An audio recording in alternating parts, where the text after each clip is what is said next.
2 Samuel chapter 14. Now Joab son of Zeruiah perceived that the king's heart longed for Absalom.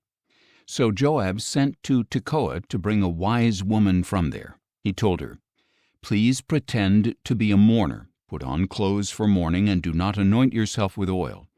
Act like a woman who has mourned for the dead a long time. Then go to the king and speak these words to him." And Joab put the words in her mouth. When the woman from Tekoa went to the king, she fell face down in homage and said, "Help me, O king." "What troubles you?" the king asked her. "Indeed," she said, "I am a widow, for my husband is dead, and your maidservant had 2 sons who were fighting in the field with no one to separate them, and one struck the other and killed him. Now the whole clan has risen up against your maidservant and said, 'Hand over the one who struck down his brother, that we may put him to death for the life of the brother whom he killed. Then we will cut off the heir as well.' So they would extinguish my one remaining ember by not preserving my husband's name or posterity on the earth. Go home," the king said to the woman, "and I will give orders on your behalf." But the woman of Tekoa said to the king, "My lord the king, may any blame be on me and on my father's house, and may the king and his throne be guiltless." "If anyone speaks to you," said the king, "bring him to me, and he will not trouble you again." "Please," she replied, "may the king invoke the Lord your God to prevent the avenger of blood from increasing the devastation, so that my son may not be destroyed." "As surely as the Lord lives," he vowed, "not a hair of your son's head will fall to the ground." Then the woman said, "Please, may your servant speak a word to my lord the king?" "Speak," he replied.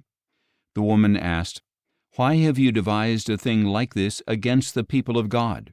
When the king says this, does he not convict himself, since he has not brought back his own banished son? For surely we will die and be like water poured out on the ground, which cannot be recovered. Yet God does not take away a life, but he devises ways that the banished one may not be cast out from him. Now therefore, I have come to present this matter to my lord the king, because the people have made me afraid. Your servant thought, I will speak to the king. Perhaps he will grant the request of his maidservant. For the king will hear and deliver his maidservant from the hand of the man who would cut off both me and my son from God's inheritance. And now your servant says, May the word of my lord the king bring me rest, for my lord the king is able to discern good and evil, just like the angel of God. May the Lord your God be with you." Then the king said to the woman, "I am going to ask you something. Do not conceal it from me." "Let my lord the king speak," she replied. So the king asked, "Is the hand of Joab behind all this?" The woman answered, "As surely as you live, my lord the king, no one can turn to the right or to the left from anything that my lord the king says.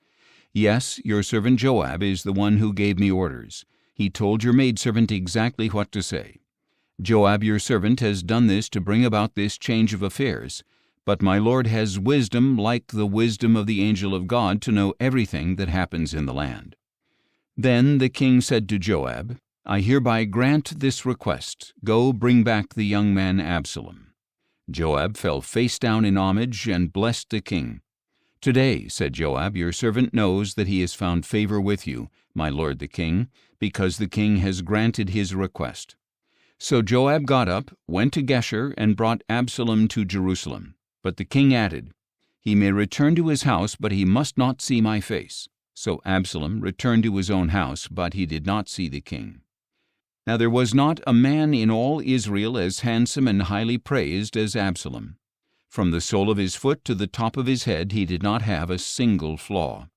And when he cut the hair of his head, he shaved it every year because his hair got so heavy.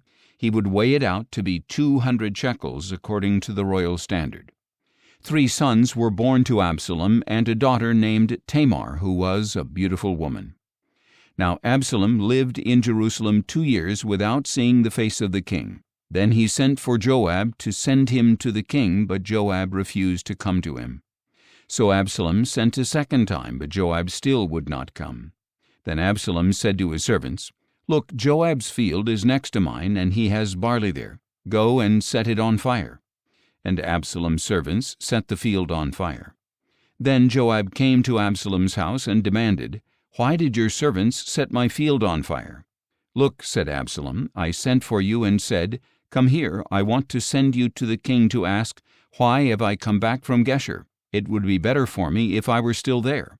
So now let me see the king's face, and if there is iniquity in me, let him kill me.'" So Joab went and told the king, and David summoned Absalom, who came to him and bowed face down before him. Then the king kissed Absalom.